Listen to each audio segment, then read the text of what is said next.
5 जगह विधानसभा का चुनाव है, तो ये कांग्रेस पार्टी तो उसी में ज्यादा इंटरेस्टेड है। अभी उनको कोई इस सब चीज की चिंता है नहीं। जैसा व्यवहार होगा समाजवादी पार्टी के साथ, वैसा ही व्यवहार उनको देखने को मिलेगा यहाँ पर। जो सिनर्जी इंडिया गठबंधन के दलों में दिखनी चाहिए, वो सारी चीजें जो हैं नहीं दिख रही हैं। इंडिया अलायंस की थोड़ी हालत पतली है। नीतीश कुमार को शिकायत है, अखिलेश यादव को शिकायत है, आम आदमी पार्टी को भी शिकायत है, उमर अब्दुल्ला भी नाराज हैं। कोई सीधे कांग्रेस पर हमलावर है तो कोई इंडिया गठबंधन की दूसरी पार्टियों से खफा चल रहा है। सबके अलग सुर, सबकी अलग राह। ऐसा लग रहा है कि इंडिया गठबंधन में सब कुछ ठीक नहीं चल रहा। तो क्या सहयोगी दलों के ये गहराते मतभेद इंडिया गठबंधन में बिखराव के संकेत हैं?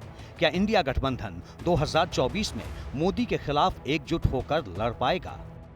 जैसे हालात चल रहे हैं उससे तो लग रहा है कि सबकी अपनी ढपली, अपना राग चल रहा है।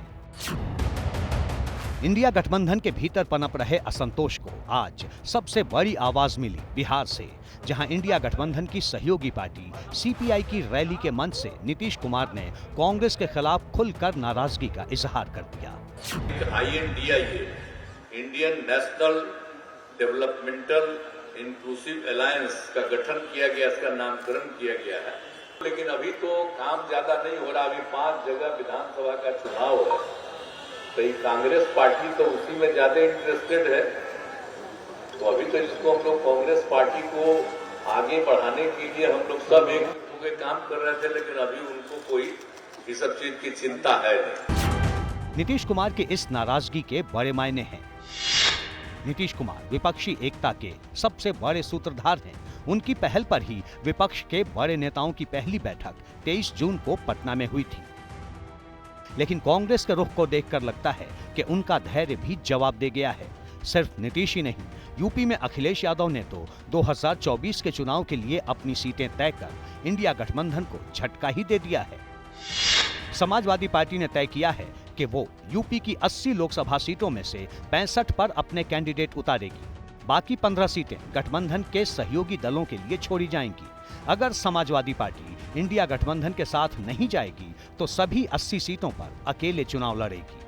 समाजवादी पार्टी उत्तर प्रदेश की 80 लोकसभा सीटों में से 65 पे चुनाव लड़ेगी और 15 सीटें अपने गठबंधन के दूसरे दलों को देने का काम करेगी। समाजवादी पार्टी उत्तर प्रदेश में भारतीय जनता पार्टी को अकेले हराने में सक्षम है। अगर समाजवादी पार्टी इंडिया गठबंधन के साथ नहीं जाएगी तो 80 की 80 लोकसभा सीटों पर समाजवादी पार्टी भारतीय जनता पार्टी को हराने का काम करेगी। लखनऊ में समाजवादी पार्टी की कार्यकारिणी की बैठक वाली जगह के बाहर अखिलेश यादव को भावी प्रधानमंत्री बताने वाले ये पोस्टर भी इंडिया गठबंधन की अंदर की कहानी कह रहे हैं। इंडिया गठबंधन के बाकी दल अधीर होते जा रहे हैं तो इसकी वजह खुद गठबंधन की हीला हवाली है। बैठकों में जो एजेंडा सेट किया गया था, गठबंधन की गाड़ी उन मुद्दों पर आगे बढ़ ही नहीं पा रही। यानी जो प्लान तय किया गया था वो सब हवा में है। उनमें से ज्यादातर पर काम ही नहीं हो पाया। इंडिया गठबंधन की मुंबई वाली उस पिछली मीटिंग के बाद सिर्फ इतना हुआ कि 5 सितंबर को दिल्ली में कैंपेन कमेटी की पहली बैठक हुई। 4 शहरों में रैली करने पर बात हुई। 12 सितंबर को कैंपेन कमेटी की दूसरी बैठक होनी थी, लेकिन टल गई। 13 सितंबर को शरद पवार के घर पर कोऑर्डिनेशन कमेटी की बैठक हुई। 2 अक्टूबर को विजन डॉक्यूमेंट आने की संभावना थी, लेकिन आया नहीं। जिस सीट शेयरिंग के मुद्दे पर सहयोगी दलों का बड़ा जोर था, 2 महीने गुजर जाने के बाद भी उस पर कुछ हुआ नहीं। इंडिया की तरफ से जो कंसोलिडेटेड तैयारी होनी चाहिए, उस तैयारी के अंदर कमी दिखती है। कांग्रेस पिछली बार भी राज्य की सरकार जीती, चुनाव जो थी वो जीती थी, और राज्यों के चुनाव जीतने से आप संसद का चुनाव जीत लेंगे, ये बहुत आसान बात नहीं है। तो नीतीश हो या अखिलेश या आम आदमी पार्टी हो, ये सभी कांग्रेस से शुभ्ध दिख रहे हैं। वो इसलिए क्योंकि कांग्रेस इंडिया गठबंधन की सबसे बड़ी पार्टी है। लेकिन कांग्रेस का पूरा जोर इस समय 5 राज्यों के विधानसभा चुनाव पर है। राजस्थान, मध्य प्रदेश, छत्तीसगढ़ में तो कांग्रेस बीजेपी के बीच आमने सामने की टक्कर है, जबकि तेलंगाना में कांग्रेस सत्ताधारी पार्टी बीआरएस को तगड़ी चुनौती देती दिख रही है। ऐसा लग रहा है कि कांग्रेस 5 राज्यों के चुनाव नतीजों का इंतजार कर रही है। उसे उम्मीद है कि चुनाव नतीजों के बाद उसके पास ज्यादा बार्गेनिंग पावर आ जाएगी। पीएम का चेहरा कौन होगा सर?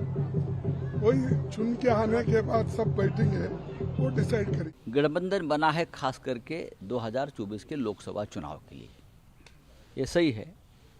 लेकिन उस वक्त वो भी तय हुआ था अगर राज्य में विधानसभा और कोई चुनाव आता है तो लोकल लेवल पर उस बारे में एक दूसरे से बात करके सीट शेयरिंग करना चाहिए। तो कांग्रेस का अपना गेम प्लान है, लेकिन उसके चक्कर में इंडिया गठबंधन के बाकी दलों का सब्र जवाब दे रहा है। बड़ा सवाल यह है कि क्या 2024 में पीएम मोदी से टक्कर में इंडिया गठबंधन एक रह पाएगा?